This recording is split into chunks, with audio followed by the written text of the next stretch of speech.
நல்லாவே இருக்க மாட்டானுங்க, உருப்பட மாட்டானுங்க. குடும்பமா அது மானங்கெட்ட குடும்பம். ஒரு மனசாட்சிக்கு பயப்படணும், இல்ல மான மரியாதைக்கு பயப்படணும், எதுவுமே இல்ல. என்னாச்சு? அவங்க என்ன சொன்னாங்கம்மா? உனக்கு வேற மாப்பிள்ள பாக்கணுமா? அவங்கள கல்யாணத்தை முன்னாடி நின்னு நடத்துறாங்களாம். அதாம்மா, அவங்களுக்கு பணத்திமிரு. நம்ம வேதனையும் அவமானமும் அவங்களுக்கு வேடிக்கையா தான் இருக்கும். இப்ப சொல்லுடி, அவங்கிட்ட பழகிறதுக்கு முன்னாடியே யோசிச்சிருக்கணும். அத கூட நான் சொல்லல, அவன் அப்பந்தான் சொல்றான். அவங்களும் பொண்ணை பெத்தவங்க தானே நினைச்சு போனேன். அங்க போனதுக்கு அப்புறம் தான் தெரிஞ்சது சரியான கல் நெஞ்சக்காரனுங்க. அண்ணன் தம்பி எல்லாருமே மோசண்டி. தம்பி உன் வாழ்க்கையை கெடுத்தான், அண்ணா அதான் அந்த கண்ணை யாரோ ஒரு பொண்ணு ருக்குவா அவளை கடத்தி வச்சிருக்கானாண்டி. சொந்த அத்தை பொண்ணையே கடத்தி வச்சிருக்கானா இவன் எப்பேற்பட்டவனா இருப்பான். நீயே பாத்துக்க. கடவுள்னு ஒருத்தன் இருந்தானா இவங்கள தண்டிக்காம விடவே மாட்டாண்டி. அம்மா, கடவுள் அவங்கள தண்டிக்காம விட்டாலும் சரி, நான் அவங்கள தண்டிக்காம விட மாட்டேம்மா. நீ பொண்ணுடி, உன்னால என்ன பண்ண முடியும்? அத்தை, என்னத்த அத்தை, வழக்கமா நான் வீட்டுக்கு வந்தா சௌந்தர்யா தான் என்கிட்ட பேசாம இருப்பா. இன்னைக்கு நீங்களும் பேசாம இருக்கீங்களே, என்னாச்சு அத்தை? அத்தை, என்னாச்சு அத்தை? அழுவுறீங்க அத்தை? என்னாச்சு அத்தை? அத்தை, இந்த வீட்டுக்கு நான் மாப்பிள்ளையா வரப்போறவன். என்கிட்ட உங்க கஷ்டத்தை சொல்லலாம்ல. என்னாச்சு அத்தை? அதுக்கு வழி இல்லாம பண்ணிட்டா போவ. என்ன அத்தை, என்ன சொல்றீங்க? மாப்பிள்ள, இந்த வீட்ல நடந்த விஷயம் வெளியில தெரிஞ்சா நீங்க மட்டும் இல்ல, வேற யாருமே மாப்பிள்ளையா வர மாட்டாங்க. நீங்க சொல்றது ஒண்ணுமே எனக்கு புரியலையே. இவ கூட வேலை பாக்குற ஒருத்த இவள நாசம் பண்ணிட்டா மாப்பிள்ள.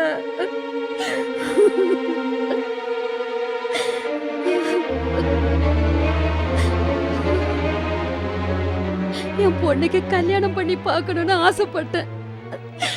அந்த ஆசையில மண்ணை எள்ளி போட்டுட்டா. பரவாயில்ல, இதுக்காக நீங்க இவ்வளவு வருத்தப்படுறீங்க? எனக்கு எல்லா விஷயமும் அப்பவே தெரியும் அத்தை.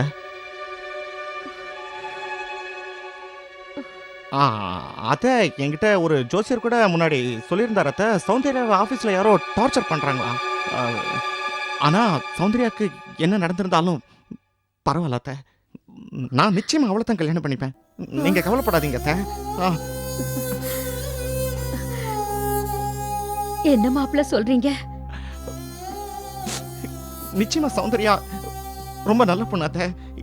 யாரோ ஒரு ராஸ்கல் பண்ண தப்புக்காக இவன் என் தண்டனை அனுபவிக்கணும். மனப்பூர்வமா ஏத்துக்கிறேன் அத்தை. நான் மனப்பூர்வமா ஏத்துக்கிறேன். சவுண்டு, எனக்கு மேரேஜ்னு ஒண்ணு நடந்தா உன்னோட நடக்கும். ஸ்ரீனிவாசன், உங்களுக்கு என்ன பைத்தியமா? நான் தான் கெட்டு போயிட்டேன் அம்மா சொல்றாங்கல்ல, அப்புறம் என்ன பெருசா தியாகமா? ஒண்ணும் தேவையில்ல, என் வாழ்க்கை எப்படியோ போகட்டும். உனக்கு தாண்டி பைத்தியம் பிடிச்சிருக்கு. மாப்பிள்ளையே இறங்கி வந்து ஏத்துக்கிறேன்னு சொல்றாருல்ல. சௌந்தர்யா, நான் ஏன் உன்னை கல்யாணம் பண்ணிக்க கூடாது? எத்தனையோ சினிமால கெட்டு போன பொண்ணுங்களுக்கு எல்லாம் வாழ்க்கை கொடுக்கறது யாரு? ஒரு ஹீரோ தானே. அந்த மாதிரி உன் வாழ்க்கைக்கு நான் ஹீரோ. Mister Srinivasan, please. ஏய், சும்மா ரெடி. இந்த மாதிரி மாப்பிள்ளை கிடைக்கிறதுக்கு நீ கொடுத்து வச்சிருக்கணும். மாப்பிள்ளை, உங்க விருப்பம் போல செய்யுங்க. அத்தை, நீங்க தான் என் மனசு புரிஞ்சு வச்சிருக்கீங்க. ரொம்ப தேங்க்ஸ் அத்தை. அப்புறம் இன்னொரு விஷயம், இதெல்லாம் எங்க அப்பா அம்மா கிட்ட சொல்லிடாதீங்க என்ன? சரி மாப்பிள்ளை, நான் வரேன் அத்தை. சவுண்டு, இனிமே உன் முகத்துல நான் சிரிப்பை மட்டும்தான் பார்க்கணும். ஓகே, சரியா? பாய். நான் வரேன் அத்தை.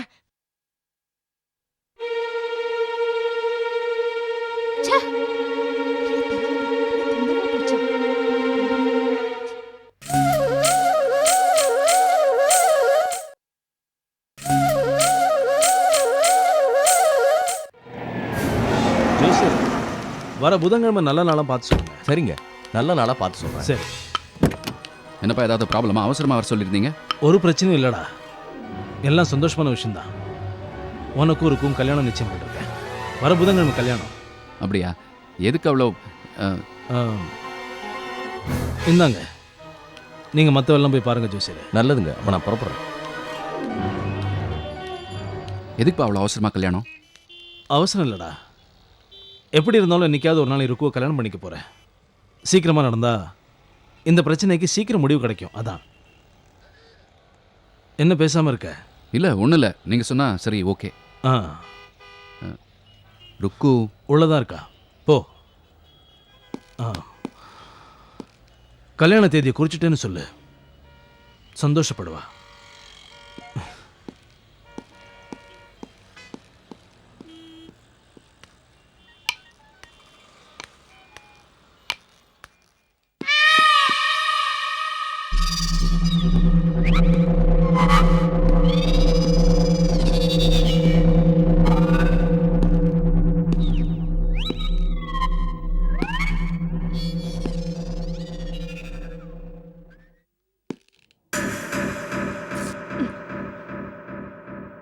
இந்த பிளாஸ்டர்லாம் எதுக்கு போட்டான்? அதெல்லாம் வேண்டான்னு சொன்னேன். ஏன்னா நீ என்ன கத்தினாலும் யாருக்கும் கேட்காது. ருக்கு, உனக்கு சின்ன கஷ்டம்னால என்னால் தாங்கிக்க முடியாது. உனக்கு போய் இந்த மாதிரி ஒரு நிலைமை கஷ்டமா இருக்கு. நடிக்காதடா, போதும் உன் நடிப்பெல்லாம். துரோகி, உன்னை பார்த்தாலே இருக்கு இருக்கு நெருப்புல விழுந்த மாதிரி இருக்க. இங்க இருந்து போயிடு, என் கண் முன்னாடியே நிக்காத. ருக்கு, கிட்ட வராத, போ. அந்த மாதிரி சொல்லாத. நான் நொறுங்கி போயிடுவேன். நான் உன்னை எவ்வளவு சின்சியரா இவ்வளவு நாளா லவ் பண்றேன், அது உனக்கு தெரியலையா? நீ குழந்தையா இல்லனா முட்டாளா? இத பாரு ருக்மிணி, நான் உன்னை கல்யாணம் பண்ணிக்கணுங்கிற என்னோட நிஜமான ஆசையை சொல்றதுக்கு இதுவரைக்கும் எனக்கு ஒரு சரியான சந்தர்ப்பம் கிடைக்கல. It is very unfortunate. இந்த மாதிரி உன் கையை காலை கட்டி போட்டு சொல்ல வேண்டிய ஒரு சூழ்நிலை. I am very sorry. நீ குழந்தைதான் ருக்மிணி. அதனால தான் அந்த கண்ணனை போய் பெருசா நினைச்சிட்டு இருக்க. நான் எவ்வளவு சின்சியரா உன்னை லவ் பண்றேன். என்னோட லவ் சுத்தமானது, பரிசுத்தமானது, புனிதமானது, தெய்வீகமானது. ஆனா ஒண்ணு இருக்கும், இந்த காதலுக்காக உயிரெல்லாம் விடுவாங்களே, அந்த ஜாதி இல்லைனா என்னை பொறுத்த வரைக்கும் அது முட்டாள்தனம், பைத்தியக்காரத்தனம். என்னோட காதல் கல்யாணத்துல தான் முடியணும். அது இந்த ஜென்மத்துல நடக்க போறது இல்ல.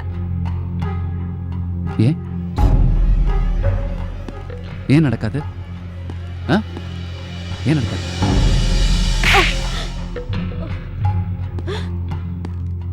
கண்ணனை தான் கல்யாணம் பண்ணிப்பியா? பைத்தியமாடி நீ, முட்டாளா நீ? உன் அருமை அவனுக்கு தெரியாது, முறுக்கு புழிய வச்சிருவான். நீ தங்க காசு, நீ தங்க காசு, அவன் பிச்சைக்காரன்.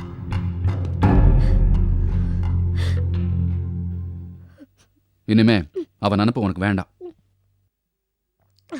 இதை பாரு ருக்மிணி, வர புதன்கிழமை உனக்கும் எனக்கும் கல்யாணம்.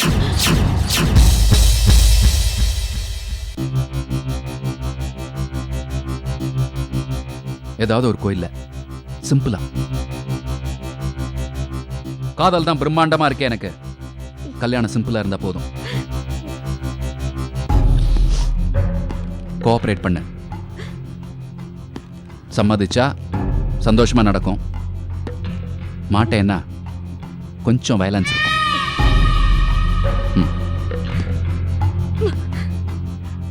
வயலன்ஸா நான் வயலன்ஸா நீயே டிசைட் பண்ணுக்கண்ணு.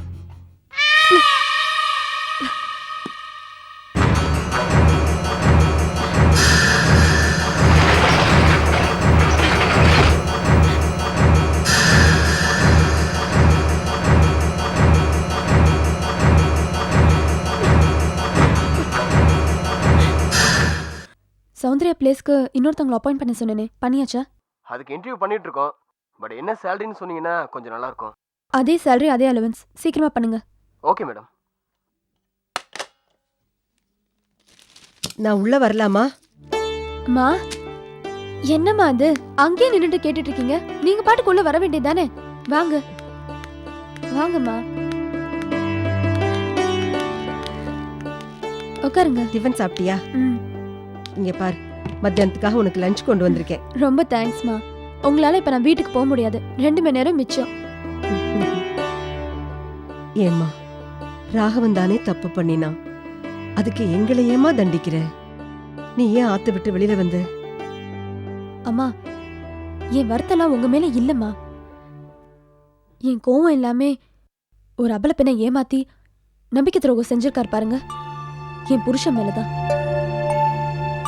அவர் முகத்தை பார்க்கவே எனக்கு பிடிக்கல, அதான் வந்துட்டேன். அங்கதான் நீ தப்பு பண்ற. அது நீ அங்கதான் இருந்திருக்கணும். உன்னை பார்க்கும் போதெல்லாம் ராகவனுக்கு ஒரு வெக்கம் அச்சம் ஏற்படும் இல்லையா? அதுதான் நீ அவனுக்கு கொடுக்கற தண்டனை. அப்படி செய்யாம நீ பாட்டுக்கு நம்ம ஆத்த விட்டு வந்துட்டியம்மா. அவர் கொடுக்கற தண்டனை விட அவரால் நடஞ்ச ஏமாற்றத்தினால்தாம்மா அந்த வீட்டை விட்டு கிளம்பினேன். அவர் மேல நான் எவ்வளவு நம்பிக்கை வச்சிருந்தேன் தெரியுமாமா? என் புருஷன் மாதிரி ஒரு ஜென்யூன் பர்சன் இந்த உலகத்திலே இல்லைன்னு நினைச்சிட்டு இருந்தேன். எல்லாமே போயிடுச்சே, உடைஞ்சு போயிட்டேம்மா. ஏண்டி என் மேல இவ்வளவு நம்பிக்கை வச்சிருந்தேன்னு எனக்கு இவ்வளவு பெரிய தண்டனை கொடுத்துட்டாருல. தப்பா மன்னிக்கலாம், ஆனா அது மன்னிக்க முடியாதுங்கும் போதுதான் தண்டனை கொடுக்கறோம். நீ ஆத்த விட்டு போனது எனக்கு, என் ஆத்துக்காரர் கண்ணனுக்கு எல்லாருக்கும் ரொம்ப வேதனைதாம்மா. ஒரு நிமிஷமா. ஹலோ. நான் அப்பா பேசுறேம்மா. அப்பா சொல்லுங்க. எப்படிமா இருக்க? எனக்கு என்னப்பா, அமோகமா இருக்கேன். மாப்பிள்ளை எப்படிமா இருக்காரு? அவரும் நல்லா இருக்காருப்பா. மாமா பிசினஸ் டூர் எப்ப முடியுதுன்னு நேத்து கூட கேட்டாரு. நான் வந்துடுறேம்மா. சரி வச்சிட்டுமா? சும்மா தாம்மா ஃபோன் பண்ண. அப்புறம் ராகவன் செல்லு ஏன் எப்பவுமே ஆஃப்ல இருக்கு? அவரோட செல் ரிப்பேர்ல இருக்குப்பா, சர்வீஸ்க்கு கொடுத்துருக்காரு. சரிம்மா, நான் கிளம்பும் போது உனக்கு ஃபோன் பண்றேன். ஓகே? ஓகேப்பா.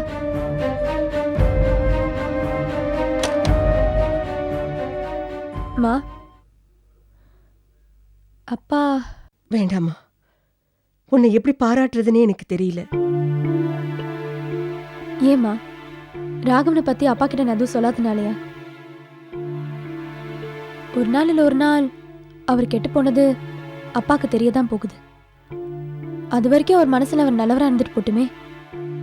இப்படி ஒரு பொண்ணை நான் பார்த்ததே இல்லை. உனக்கு மாமியாரா இருக்கிறதுக்கு நான் தான் ரொம்ப பெருமைப்படணும்.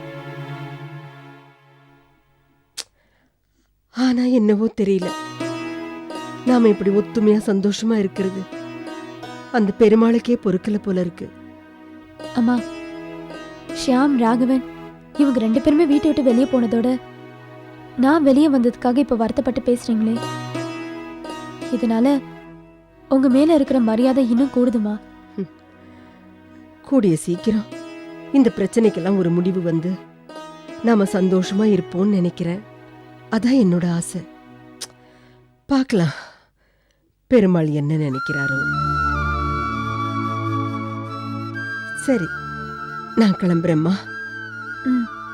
அடிக்கடி நீ எனக்கு ஃபோன் பண்ணினேன்னா நல்லா இருக்கும். நிச்சயமா பண்றேன். சரி, வரேம்மா. இது பாரு, உனக்கு பிடிச்சதெல்லாம் பண்ணி வச்சிருக்கேன். வத்த குழம்பு, சுட்ட அப்பளம், உருளைக்கிழங்கு கறி, மோர் குழம்பு கூட வச்சிருக்கேன். மிச்சம் வைக்காம சாப்பிட்டுடுமா? சாப்பிட்டுறியா? சாப்பிட்டுட்டு எப்படி இருந்து எனக்கு ஃபோன் பண்ணணும். சரி, காத்துட்டு இருப்பேன். பண்றேம்மா. வரட்டுமா?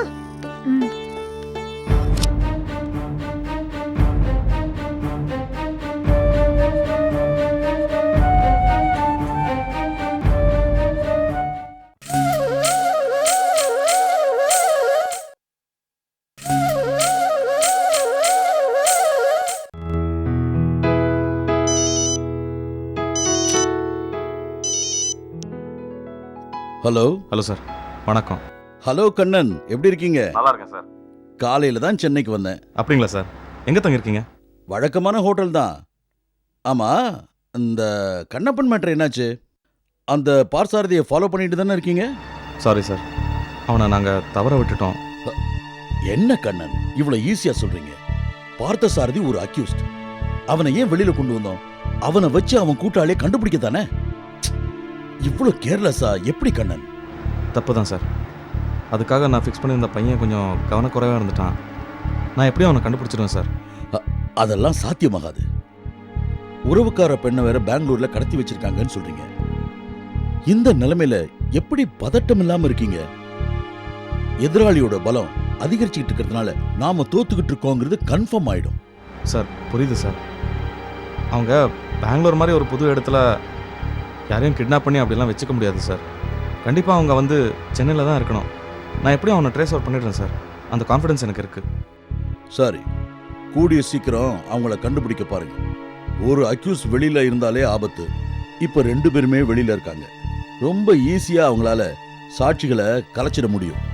அப்படி நடந்தா உங்க மாப்பிள்ளைய காப்பாத்துறது ரொம்ப கஷ்டம். அதை நான் மனசில் வச்சுக்கிறேன் சார். சரி சார், நம்ம நேரில் சந்திப்போம், அப்புறம் பேசிக்கலாம்.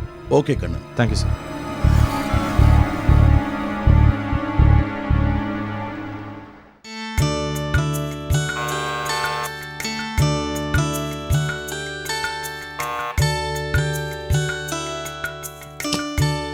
வணக்கம். வாங்க வாங்க. வணக்கம் ப்ளீஸ் கம் இன்.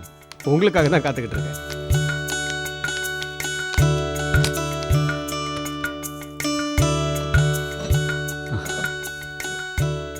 சார், இதுல கேஷ் கொண்டு வந்திருக்கேன், கவுண்ட் பண்ணி பார்த்துக்கோங்க. மிஸ்டர் ராஜா, பேசிக்கலி நான் ஒரு பிஸ்னஸ் மேன். ஒரு ஆளை ஒரு தடவை பார்த்தா போதும், அவர் யாரு என்னன்றதை நான் தெரிஞ்சுக்குவேன். ஆரம்பத்தில் உங்களை பார்த்த உடனே நான் தெரிஞ்சுக்கிட்டேன் நீங்கள் ஒரு நல்ல பர்சன். ஸோ மறுபடியும் நீங்கள் அதை என்கிட்ட நிரூபிக்கணுங்கிற அவசியமே இல்லை. உங்களை பற்றி எனக்கு தெரியும். எங்க மேல இவ்வளோ நம்பிக்கை வச்சிருக்கிறதுக்கு ரொம்ப நன்றி சார். ராஜா, என்னுடைய ஃப்ரெண்டுக்கு ஊட்டியில் ஒரு நல்ல எஸ்டேட் தேவைப்படுது. அதை நீங்களே முடிச்சு கொடுத்துட்டீங்கன்னா நான் ரொம்ப சந்தோஷப்படுவேன். கண்டிப்பா சார், கண்டிப்பா கண்டிப்பா நாங்க முடிச்சு கொடுக்குறோம் சார். கண்டிப்பா முடிச்சு கொடுத்துருவீங்கல்ல? அவருடைய பேரு, அட்ரஸ், டெலிஃபோன் நம்பர் எல்லாமே இந்த கார்டில் இருக்கு. So two your level best. Thank you sir. நாங்க இப்போ இடம் பார்க்குற வேலையை ஆரம்பிச்சிடறோம். கண்டிப்பா பண்ணுங்க. வரோம் சார். சந்தோஷம் சார். வரோம். வரோம்.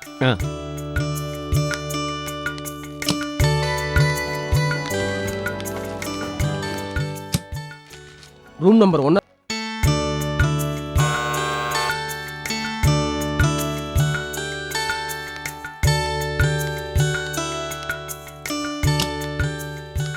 ஓஹோ, ராஜா ராமச்சந்திரன், வாங்க வாங்க வாங்க.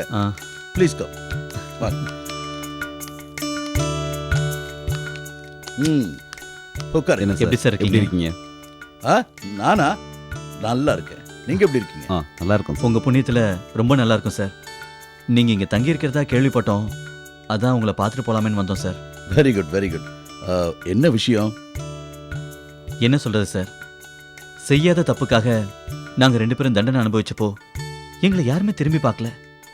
ஆனா எந்த பிரதிபலனும் எதிர்பார்க்காம நீங்க கோர்ட்ல ஆர்கியூ பண்ணி எங்க 2 பேரும் வெளியே கொண்டு வந்தீங்க.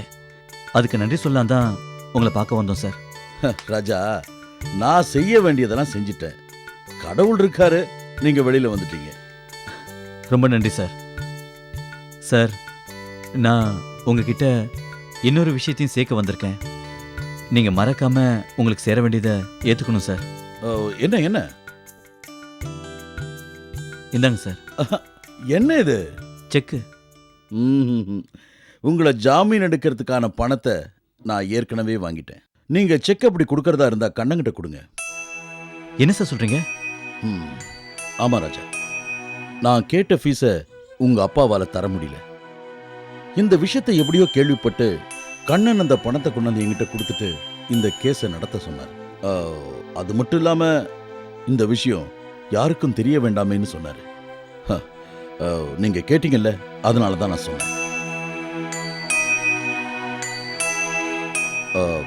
கண்ண மாதிரி ஒரு உறவு கிடைக்கிறதுக்கு நீங்க ரொம்ப கொடுத்து வச்சிருக்கணும்.